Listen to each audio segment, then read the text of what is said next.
والصلاة والسلام على رسول الله. عن أبي هريرة رضي الله عنه قال: سمعت رسول الله صلى الله عليه وسلم يقول: إن أمتي يأتون يوم القيامة غرا محجلين من أثر الوضوء فمن استطاع منكم أن يطيل غرته فليفعل. سیدنا ابو ہریرہ رضی اللہ تعالی عنہ سے روایت ہے، کہتے ہیں کہ میں نے رسول اللہ صلی اللہ علیہ وسلم سے سنا آپ فرما رہے تھے کہ بے شک میری امت کے لوگ قیامت کے دن روشن چہروں، ہاتھوں اور چمکدار پیروں کے ساتھ آئیں گے۔ ایسا وضو کے اثر سے ہوگا۔ تو تم میں سے جس شخص کو اس بات کی طاقت ہو کہ وہ اپنی چمک بڑھائے تو اسے ایسا کرنا چاہیے۔ حافظ ابن حجر رحمۃ اللہ علیہ کی کتاب بلوغ المرام سے یہ ایک روایت ابھی آپ کے سامنے پڑھی گئی۔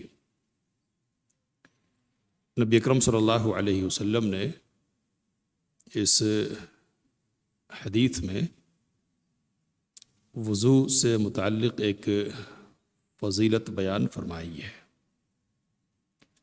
فضیلت یہ بیان فرمائی آپ صلی اللہ علیہ وسلم نے کہ وضو کرنے کی وجہ سے وضو کرنے والے جب قیامت کے دن آئیں گے تو ان کے وضو کے جو اعضاء ہیں وہ چمکدار اور روشن ہوں گے۔ نبی اکرم صلی اللہ علیہ وسلم کے الفاظ سے یہ بات سمجھ میں آتی ہے کہ یہ جو اعضائے وضو کے چمکنے کی بات ہے یہ آپ صلی اللہ علیہ وسلم کی امت کے ساتھ خاص ہے، یعنی نبی صلی اللہ علیہ وسلم کی امت کی خصوصیات میں سے ہے۔ وضو کی فضیلت سے متعلق اور بھی روایات آئی ہیں، اور ان روایات کا خلاصہ یہ ہے کہ وضو کی وجہ سے اعضائے وضو سے گناہ جھڑ جاتے اور صاف ہو جاتے ہیں۔ اس طرح سے وضو سے ظاہری صفائی بھی حاصل ہوتی ہے اور باطنی صفائی بھی حاصل ہوتی ہے۔ اگلی روایت سیدہ عائشہ رضی اللہ تعالی عنہا سے مروی ہے، کہتی ہیں کہ كان النبي صلى الله عليه وسلم يعجبه التيمن في تنعله وترجله وطهوره وفي شأنه كله متفق عليه۔ اور نبی صلی اللہ علیہ وسلم کو داہنے طرف سے شروع کرنا پسند تھا، جوتا پہننے میں، کنگھا کرنے میں، وضو کرنے میں اور اپنے سارے کاموں میں۔ سے بخاری اور مسلم نے روایت کیا ہے۔ حضرت ابو ہریرہ رضی اللہ تعالی عنہ سے روایت ہے کہ رسول اللہ صلی اللہ علیہ وسلم نے فرمایا کہ جب تم وضو کرو تو داہنی جانب سے شروع کرو۔ اسے ترمذی، ابو داود اور نسائی ابن ماجہ نے روایت کیا ہے۔ یہ دو روایتیں اس لیے نقل کی گئی یہاں کہ وضو جب ہم کرتے ہیں تو وضو کے بعد اعضاء دو ہیں، یعنی ایک ہی وضو کے دو حصے ہیں، جیسے ہاتھ ہے اور پیر ہے۔ تو اعضائے وضو کی جو ترتیب ہے وہ تو فرض ہے، یعنی چہرہ پہلے دھونا ہے، پھر ہاتھوں کو دھوئیں گے، پھر مسح کریں گے اور پھر پیروں کو دھوئیں گے۔ تو اس ترتیب کو قائم رکھنا یہ فرض ہے۔ لیکن اعضائے وضو میں وہ عضو جو دو ہیں، یعنی دو ہاتھ مثال کے طور پر، تو ان میں ترتیب کا کیا حکم ہے؟ تو یہ جو روایتیں نقل کی گئی ہیں ان سے یہ بات معلوم ہوتی ہے کہ ان میں ترتیب فرض نہیں ہے بلکہ مستحب ہے، اور بہتر بات یہ ہے کہ داہنے ہاتھ کو پہلے دھویا جائے پھر بائیں ہاتھ کو دھویا جائے، اسی طرح پہلے دائیں پیر کو دھویا جائے اور پھر بائیں پیر کو دھویا جائے۔ تو یہ جو کرنا ہے نا یہ مستحب یعنی اچھا ہے، اگر ایسا کریں گے تو ثواب ملے گا۔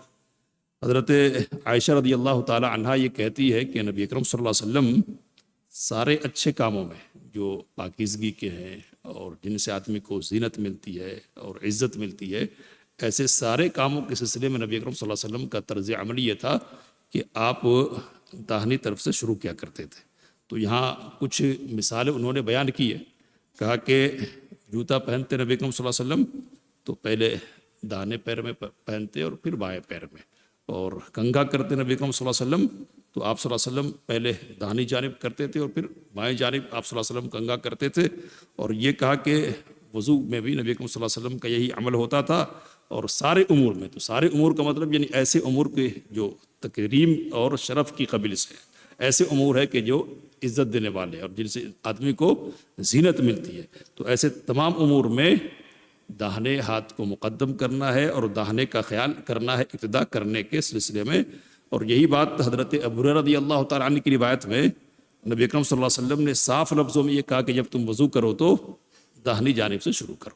تو یہ مستحب عمل ہے اور مسنون عمل ہے کہ دو اعضاء ہیں، ایک ہی عضو کے دو حصے اگر ہیں تو ان میں پہلے داہنے کو دھویا جائے گا اور بعد میں بائیں کو دھویا جائے گا۔ اگلی روایت حضرت مغیرہ بن شعبہ رضی اللہ تعالی عنہ سے ہے، کہتے ہیں کہ ان نبی صلی اللہ علیہ وسلم توضا، نبی صلی اللہ علیہ وسلم نے وضو کیا اور آپ صلی اللہ علیہ وسلم نے اپنی پیشانی پر مسح کیا، اسی طرح پگڑی پر بھی مسح کیا آپ صلی اللہ علیہ وسلم نے، اور خفین یعنی موزوں پر بھی آپ صلی اللہ علیہ وسلم نے مسح کیا۔ یہ مسلم کی روایت ہے۔ تو یہاں پیشانی پر یعنی سر کے اگلے حصے پر اور سر کے مسح کو مکمل کرنے کے لیے نبی اکرم صلی اللہ علیہ وسلم نے امامے پر بھی مسح کیا ہے۔ تو یہاں صرف اتنی سی بات لیں گے کہ امامے پر مسح کرنا بھی کیا ہے، مسنون ہے اور نبی اکرم صلی اللہ علیہ وسلم سے ثابت ہے۔ اگر کوئی کرتا ہے تو اس میں حرج کی کوئی بات نہیں ہے، اور ایک آدمی نے اگر پگڑی باندھ رکھی ہے تو اس کے لیے یہ ضروری نہیں ہے کہ وہ پگڑی اتارے اور اتار کر اپنے سر کا مسح کرے۔ نبی اکرم صلی اللہ علیہ وسلم نے اپنے عمل کے ذریعے سے یہ وعدہ کر دیا کہ یہاں بھی شریعت کی طرف سے آسانی اور رخصت رکھی گئی ہے کہ ایک آدمی سر سے اپنے عمامہ نہ اتارے اور اس پر چاہے تو مسح کر لے۔ موزوں پر مسح کرنے سے متعلق ایک مستقل یعنی الگ سے باب آ رہا آگے، اس لیے انشاءاللہ آگے گفتگو ہوگی اور امامت سے متعلق بھی باتیں ہوں گی۔ حضرت جابر بن عبداللہ رضی اللہ تعالی عن نبی اکرم صلی اللہ علیہ وسلم کا حج کا جو طریقہ ہے، آپ نے جو حج کیا نا، اس کو بیان کرتے ہوئے کہتے ہیں کہ نبی صلی اللہ علیہ وسلم نے فرمایا ابدؤوا بما بدأ اللہ بہ، جہاں سے اللہ نے شروع کیا ہے وہاں سے تم بھی شروع کرو۔ تو حج کے موقع پر نبی اکرم صلی اللہ علیہ وسلم نے یہ بات کہی تھی، کب؟ جبکہ صفا اور مروہ کی سعی کا مرحلہ سامنے تھا۔ تو نبی صلی اللہ علیہ وسلم نے کہا کہ پہلے اللہ تعالیٰ نے کیا کہا ہے، ان صفا، تو صفا کا پہلے نام لیا ہے نا، کہا کہ تم کو بھی پہلے صفا سے ہی شروع کرنا چاہیے۔ تو اس حدیث سے کیا بات معلوم ہو رہی ہے؟ تو اس حدیث سے جو استدلال ہے وہ کیا ہے کہ وضو کے جو اعضاء ہے نا ان میں ترتیب کو ملحوظ رکھنا ہے۔ تو جن کا نام پہلے آیا ہے پہلے ان کو دھوئیں گے، پھر ان کے بعد جن کا نام آیا ہے ان کو، ایک جو ترتیب ہے آیت میں اسی ترتیب سے وضو کیا جائے گا، اور اس پر بات ہماری ہو چکی ہے۔ حضرت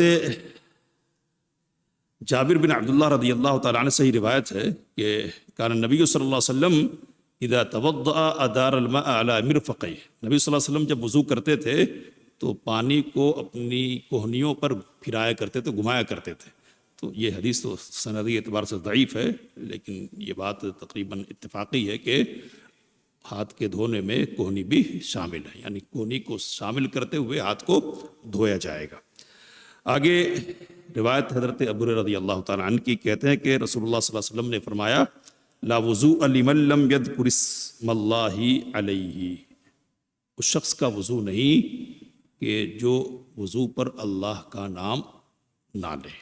تو یہ روایت ہے، اور اس روایت سے یہ بات معلوم ہو رہی ہے کہ جو شخص بسم اللہ نہ پڑھے وضو کے شروع میں اس کا وضو نہیں ہوگا۔ ائمہ کے یہاں یہ مسئلہ اختلافی، اور کچھ لوگوں نے کہا کہ مستحب ہے پڑھنا، اور ظاہر سی بات ہے کہ تمام کام کو شروع کرنے سے پہلے بسم اللہ پڑھنا مستحب ہے، تو عموم کی بنیاد پر تو یہ بات ثابت ہی ہوگی۔ اس روایت کے جو الفاظ ہیں نا، تو الفاظ تو سختی کے ہیں، یعنی نفی کے، بالکل وضو نہیں ہونے کی بات کی گئی ہے، لیکن اتر کر بات کی گئی بعض ائمہ کی طرف سے کہ مستحب ہے، یعنی بہتر ہے کہ پڑھیں۔ یہ اتر کر بات کیوں کی گئی؟ تو اس لیے کی گئی کہ یہ جو روایت ہے نا، سندی اعتبار سے اتنی مضبوط نہیں ہے، کئی سندوں سے آئی ہے، اور کئی سندوں سے آنے کی وجہ سے بعض علماء نے اس کو حسن کہا ہے، تو اس کی بنیاد پر ایک چیز ثابت ہوتی ہے، تو اتنی مضبوط بات نہیں ہے نا، تو اس لیے کہا کہ مستحب ہے۔ لیکن بعض دوسرے علماء نے کہا کہ اگر سند ثابت ہے کسی طور پر بھی، تو پھر وہی بات ہوگی جو کہی گئی ہے۔ کیا بات ہے وہ؟ کہ وضو نہیں ہونے والا ہے تو وضو نہیں ہوگا، تو اس لیے اس کو ایک رکن کے طور پر بعض علماء نے لیے، اور بعض علماء نے کہا کہ یہ واجب ہے۔ اب ہمارے لیے اس سلسلے میں کیا ہے؟ تو اس سلسلے میں مختصر بات یہ ہے کہ عام آدمی ہونے کی حیثیت سے کہ جانتے اور بوجھتے ہوئے خطرہ نہیں مول لینا چاہیے۔ خطرہ کیا ہے؟ کہ اگر یہ الفاظ ثابت ہیں مضبوط بنیاد پر، تو پھر آدمی نے اگر جان بوجھ کر بسم اللہ نہیں پڑھا نا، تو اس کا وضو نہیں ہوگا۔ تو اگر بسم اللہ پڑھ لے رہے ہیں، جن لوگوں نے مستحب کہا ان کے قول پر بھی عمل ہو گیا، اور جن لوگوں نے واجب کہا ہے نا، ان کے قول کے مطابق بھی عمل ہو گیا، تو خطرے کے دائرے سے کیا ہو گئے؟ باہر نکل گئے۔ بھول اور چوک کے سلسلے میں جو لوگ واجب ہیں کہنے والے، انہوں نے بھی کہا کہ اگر کوئی بھول جائے تو اس کے ذمے اعادے کی ضرورت نہیں ہے، اور بھول چوک معاف ہے۔ تو کوشش اسی بات کی ہو کہ بسم اللہ پڑھ کر وضو کیا جائے، اور جان بوجھ کر بسم اللہ چھوڑا نہ جائے۔ ایک مسئلہ ہے، اور بلکہ دو طرح کی روایتیں، انشاءاللہ پھر بات مکمل ہوگی۔ طلحہ بن مصرف اپنے والد سے اور وہ اپنے دادا سے روایت کرتے ہیں، کہتے ہیں کہ رأیت رسول اللہ صلی اللہ علیہ وسلم یفصل بین المضمضۃ والاستنشاق، میں نے نبی صلی اللہ علیہ وسلم کو دیکھا کہ آپ کلی کرنے اور ناک میں پانی چڑھانے کے سلسلے میں فصل کرتے تھے، یعنی الگ الگ پانی لیا کرتے تھے۔ تو یہ ابو داود کی روایت ہے، اور حافظ ابن حجر رحمۃ اللہ علیہ نے صراحت کی کہ باسناد ضعیف سند کے ساتھ یہ روایت آئی ہے۔ آگے روایت نقل کی کہ علی رضی اللہ تعالیٰ عنہ نبی اکرم صلی اللہ علیہ وسلم کا وضو کا طریقہ بیان کرتے ہوئے کہتے ہیں کہ ثم تمضمض واستنثر ثلاثا، نبی صلی اللہ علیہ وسلم نے کلی کی، ناک میں پانی چڑھایا 3 مرتبہ، یمضمض ویستنثر من الکف الذی یأخذ منہ الماء، نبی صلی اللہ علیہ وسلم کلی کرتے اور ناک میں پانی چڑھاتے اسی ہتھیلی سے، اسی چلو سے جس سے آپ پانی لیتے تھے۔ یہ ایک روایت ہے۔ اگلی روایت بھی اسی سے منسلک ہے، عبداللہ بن زید کہتے ہیں نبی صلی اللہ علیہ وسلم کا وضو کا طریقہ بیان کرتے ہوئے کہ ثم ادخل یدہ، پھر آپ صلی اللہ علیہ وسلم نے اپنے ہاتھ کو منہ میں داخل کیا، فمضمض، آپ صلی اللہ علیہ وسلم نے کلی کی، واستنشق، اور ناک میں پانی چڑھایا، کہتے ہیں من کف واحد، ایک ہی ہتھیلی سے، کہتے ہیں کہ یفعل ذلک ثلاثا، ایسا نبی اکرم صلی اللہ علیہ وسلم 3 مرتبہ کرتے تھے۔ تو حضرت علی رضی اللہ تعالیٰ عنہ کی روایت سے اور عبداللہ بن زید رضی اللہ تعالیٰ عنہ کی روایت سے یہ بات ثابت ہو رہی ہے کہ کلی کرنے اور ناک میں پانی چڑھانے کے لیے ایک ہتھیلی جو پانی لیں گے نا، اسی ہتھیلی سے کلی بھی کریں گے اور ناک میں بھی پانی چڑھائیں گے۔ اس سلسلے میں نبی اکرم صلی اللہ علیہ وسلم سے صحیح سند سے یہی بات ثابت ہے۔ ضعیف سند سے دوسری بات ثابت ہے نبی صلی اللہ علیہ وسلم سے، صحیح سند سے الگ الگ چلو پانی لینا، کلی کے لیے الگ اور ناک میں پانی چڑھانے کے لیے لینا، یہ نبی صلی اللہ علیہ وسلم سے ثابت نہیں ہے۔ ابن ابی خیثمہ کی کتاب ہے تاریخ، اس میں حضرت عثمان اور حضرت علی رضی اللہ تعالیٰ عنہ کا عمل آیا ہے کہ وہ الگ لیا کرتے تھے، تو گنجائش تو ہے، لیکن نبی صلی اللہ علیہ وسلم سے ثابت شدہ جو عمل ہے صحیح سند سے وہ کیا ہے کہ ایک ہی چلو سے کلی بھی کیجیے اور ایک ہی چلو سے ناک میں پانی بھی چڑھائیے اور ناک صاف کیجیے۔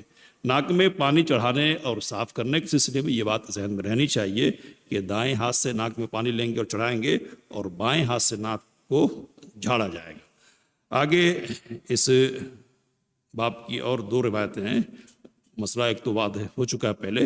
حضرت انس بن مالک رضی اللہ تعالیٰ عنہ کہتے ہیں کہ نبی صلی اللہ علیہ وسلم نے ایک آدمی کو دیکھا، وفی قدمہ مثل الظفر لم یصبہ الماء، اس کے پیر میں آپ صلی اللہ علیہ وسلم نے دیکھا کہ ناخن کے برابر جگہ کو پانی نہیں پہنچا ہے تو آپ نے کہا ارجع فاحسن وضوءک، جاؤ اور اچھی طرح وضو کر کے آؤ۔ یہ حدیث کس بات کی دلیل ہے؟ تو اس بات کی دلیل ہے کہ وضو میں موالات واجب ہے۔ موالات کا مطلب یہ ہے کہ پہم وضو ہونا چاہیے، ایک وضو دھویا اس کے بعد فوری دوسرا وضو دھویا جائے، اور ایک وضو کو جب دھو رہے نا تو اس سے پہلا والا جو عضو ہے وہ سوکھ نہ جائے، اتنا وقفہ نہ دیا جائے۔ اور سوکھنے کے سلسلے میں علماء نے یہ بات لکھی ہے کہ معتدل موسم کا لحاظ کیا جائے گا، یعنی نہ گرم ہے نہ سرد ہے، معتدل موسم ہے۔ تو ایسے موسم میں اتنی دیر ہو جا رہی ہے کہ ایک عضو سوکھ جا رہا اور پھر دوسرے عضو کو دھونے کی باری آ رہی ہے، تو یہ موالات نہیں ہے، موالات ختم ہو گئی تو اب پھر نئے سرے سے وضو کرنا پڑے گا۔ یہاں نبی کریم صلی اللہ علیہ وسلم نے کہا کہ اچھی طرح وضو کرو، اور ابو داؤد کی روایت میں ہے کہ نبی کریم صلی اللہ علیہ وسلم نے ایک آدمی کو دیکھا کہ دینار درہم کے بقدر ایک حصہ ہے جو چمک رہا ہے پیر میں، تو وہاں نبی کریم صلی اللہ علیہ وسلم نے کہا کہ جاؤ وضو بھی دوبارہ کرو اور نماز بھی دوبارہ پڑھو۔ تو یہ بالکل صاف اور واضح ہے اس مسئلے میں کہ دوبارہ پڑھنے، وضو کرنے اور دوبارہ نماز پڑھنے کی بات نبی کریم صلی اللہ علیہ وسلم نے کی ہے۔ تو اگر موالات ختم ہو جا رہی ہیں، دیر ہو جا رہی ہے، تو پھر نئے سرے سے وضو کرنا ہے اور پے در پہ مسلسل وضو کرنا ہے، اعضائے وضو کو دھونا ہے۔ آخری روایت جو ہے وہ پڑھ کے بعد ختم کریں گے۔ عمر رضی اللہ تعالیٰ عنہ کہتے ہیں کہ رسول اللہ صلی اللہ علیہ وسلم نے فرمایا کہ تم میں سے کوئی وضو کرے، اچھی طرح وضو کرے، پھر کہے اشہد ان لا الہ الا اللہ وحدہ لا شریک لہ واشہد ان محمدا عبدہ ورسولہ۔ تو یہ کلمات اگر کہے تو کہا نبی صلی اللہ علیہ وسلم نے کہ اس کے لیے جنت کے 8 دروازے کھول دیے جاتے ہیں، وہ جس دروازے سے چاہے جنت میں داخل ہو جائے۔ اس روایت سے اچھی طرح وضو کرنے کی فضیلت اور ساتھ میں وضو کرنے کے ساتھ دعا پڑھنے کی فضیلت سامنے آ رہی ہے، اور یہ بات بھی معلوم ہو رہی ہے کہ جنت کے دروازے کتنے ہیں؟ 8 ہیں۔ تو 8 دروازے ہیں، چھوٹا سا عمل ہے اور بڑا انعام ہے۔ ایسے بہت سارے اعمال ہیں شریعت میں کہ جو کرنے کے اعتبار سے چھوٹے ہیں، لیکن ان کا انعام اللہ تعالیٰ کی طرف سے فضل اور کرم کے طور پر بڑا رکھا گیا ہے۔ تو انہی اعمال میں سے یہ بھی ایک عمل ہے کہ ایک چھوٹی سی دعا ہے، چھوٹا سا ذکر ہے، اس کو پڑھ لیجئے اور اتنی بڑی فضیلت کی بات حاصل کر لیجئے۔ یہ مشہور کلمات ہیں جن کو یاد کرنے میں مشقت کی کوئی چیز نہیں ہے، اس لیے ہر آدمی کو یاد ہونا چاہیے اور ہر آدمی کو پڑھنے کا اہتمام کرنا چاہیے۔ اب یہاں ایک چھوٹی بات یہ ہے کہ اللہم اجعلنی من التوابین واجعلنی من المتطہرین کا اضافہ بھی ترمذی کی روایت میں، اس اضافے کو بعض علماء نے ضعیف کہا ہے۔ فضیلت کی جہاں تک بات ہے تو صحیح مسلم کی روایت جو میں نے آپ کے سامنے ابھی پڑھی ہے، اتنے کلمات بھی کہہ لیں گے تو فضیلت حاصل ہو جائے گی۔ اچھی طرح وضو کرنا یعنی اعضاء کو ان کا حق دینا، اور وضو کرنے کے بعد دعا پڑھنے کا اہتمام کرنا۔ اللہ سے دعا کی باتوں کو سمجھنے اور اس کام لینے کی توفیق عطا فرمائے۔ آمین وآخر دعوانا الحمدللہ رب العالمین۔